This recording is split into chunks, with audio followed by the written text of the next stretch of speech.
Once upon a time, in a faraway land on the edge of a kingdom, there was a small village. In this village, there lived a beautiful and kind girl named Cinderella. She lived with her stepmother and stepsister, who were not very kind to her. They made her do all the work in the house. Cinderella cooked and baked. She cleaned and scrubbed. She had no time left for fun. They were not kind to her, always giving her endless chores. She was treated like a servant at home. Cinderella, after completing her course, enjoyed her time in a garden with the birds. One day, a messenger from the king arrived in the garden on a horse, carrying a special message. Attention! The king invites all young ladies to the royal ball. It's a chance of a lifetime. The news about the big royal ball made everyone in the village super excited. Cinderella was very happy thinking about going to this amazing party.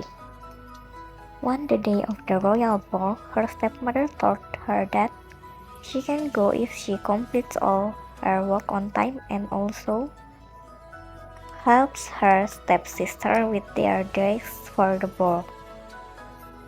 Cinderella worked as fast as she could to get everything done.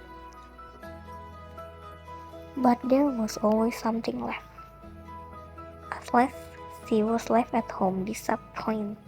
Feeling sad and with tears in her eyes, she walked to the garden.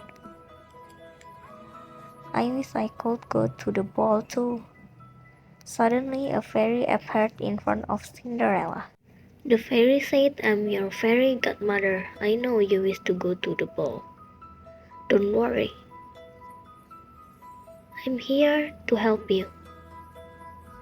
With a wave of her wand, the fairy godmother gave Cinderella a beautiful dress and glazed slippers.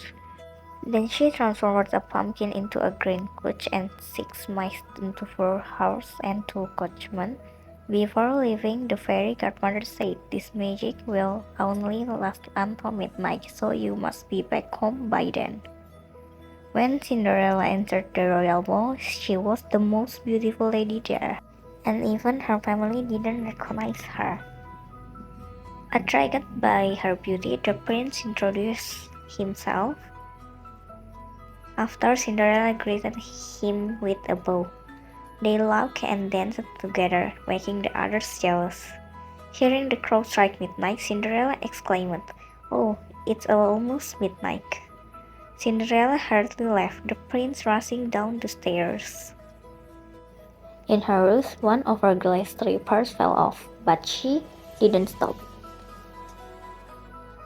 As she vanished into her carriage, the prince followed her, calling out, "I don't even know your name," but she was already gone. The prince had fallen in love with Cinderella, even though he did not know who she was, and she wished to marry her. Knowing that the glass slipper was special and could only fit Cinderella, he visited house after house the next day, searching for the perfect fit. Many young ladies tried the slipper, but it didn't fit any of them. Finally, they got to Cinderella's house. Her stepsister tried really hard but couldn't fit into the glass slipper. The prince wondered if there was another girl in the house. Even though they didn't tell him about Cinderella, he found her. He asked Cinderella to try on the slipper, and guess what? It fit her perfectly. The prince was super happy to find Cinderella. He said, "I found you." And they left together. Cinderella's stepmom and stepsister were really angry, but Cinderella and the prince got married and lived happily ever after in a palace. The end.